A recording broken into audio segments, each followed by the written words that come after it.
Okay, friends, here's the final chapter of the World Series Curse. Chapter 13, Trick and Treat. Ding dong! Kate's doorbell in Cooperstown, New York was ringing. It was Saturday night, and she and Mike were hosting a Halloween party at her house near the National Baseball Hall of Fame.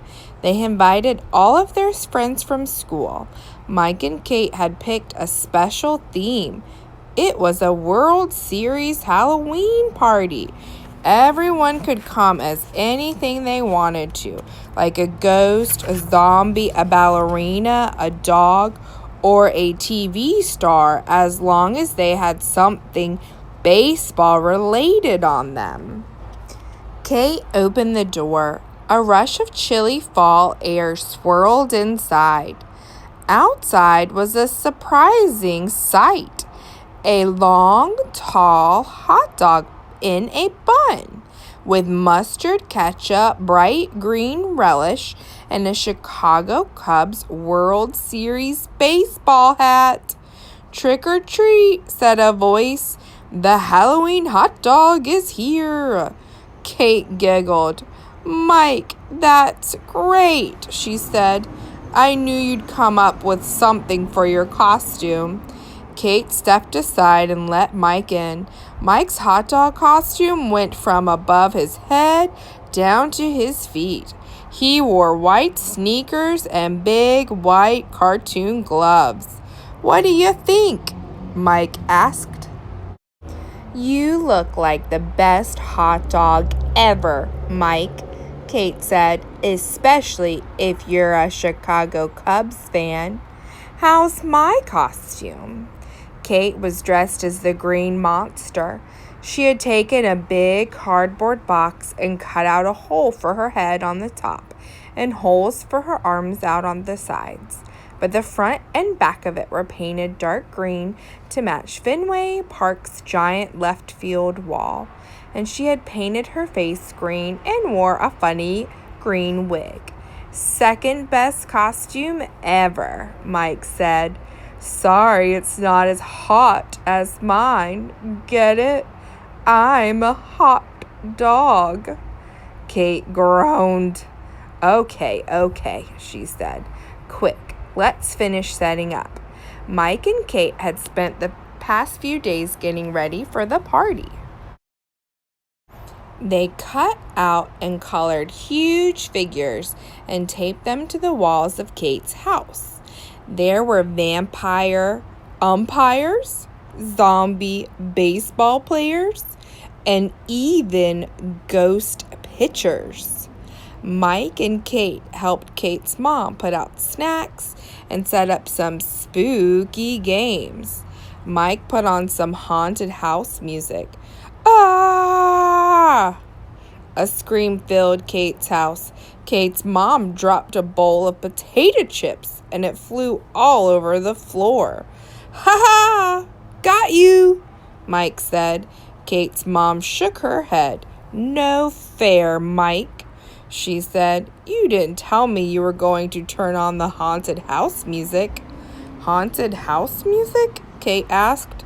"I thought that was Red Remy's scream when he learned he was going to have to give up his TV show and go to jail for messing up the Chicago Cubs." Mike scratched his head and looked at the speaker. "It did sound a little like him, didn't it?" he asked. Kate's mom bent over and started to sweep the potato chips into a pile. "Well, if it was him, I wish he'd help pick up all these chips," she said. Mike and Kate laughed and walked over to help.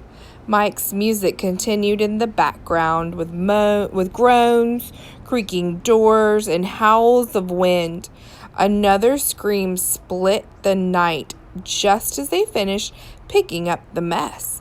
"Now that sounds like the Red Sox fans," Mike said. He elbowed Kate. "Too bad the Cubs won it this year." Kate smiled. "I'm not worried," she said.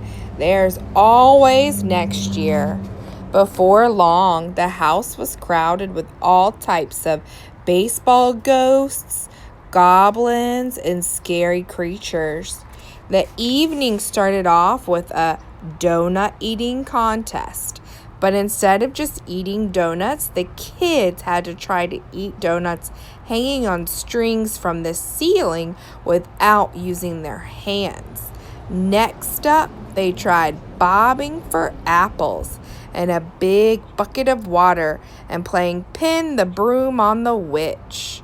And Mike walked around with a covered bowl filled with peeled grapes and asked everyone to feel the eyeballs he had collected. About halfway through the party, there was a loud knock on the door. Mike and Kate raced to open it. The night was pitch black, without a moon. Some leaves rustled along the side of Kate's house. "I don't see anyone," Mike said. "Maybe it was a ghost." Kate peered into the darkness. "That's weird," she said. Mike stepped back inside.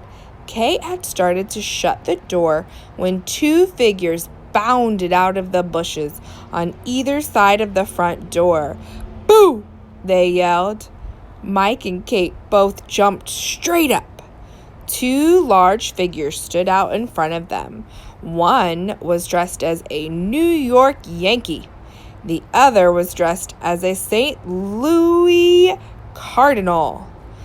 Both had big black umpire masks on. "Who's that?" Kate asked. The players howled with laughter and took their masks off. It was Big D and Louis Lopez. "We couldn't resist your Halloween party," Big D said. "But what's with the crazy costumes?" Mike asked. "Did you switch teams?" "No, the scariest things we could think of were our biggest rivals," Big D said. "But then we decided to add the umpire mask to make our costumes even scarier." Mike and Kate laughed. Then Big D threw his arm around Louie's shoulder and pointed to Mike and Kate. "You two saved the World Series," Big D said.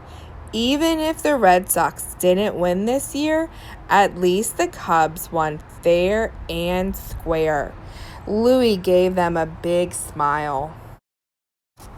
"Winning the World Series was great," he said, "but spending time with friends like Mike and Kate is even better."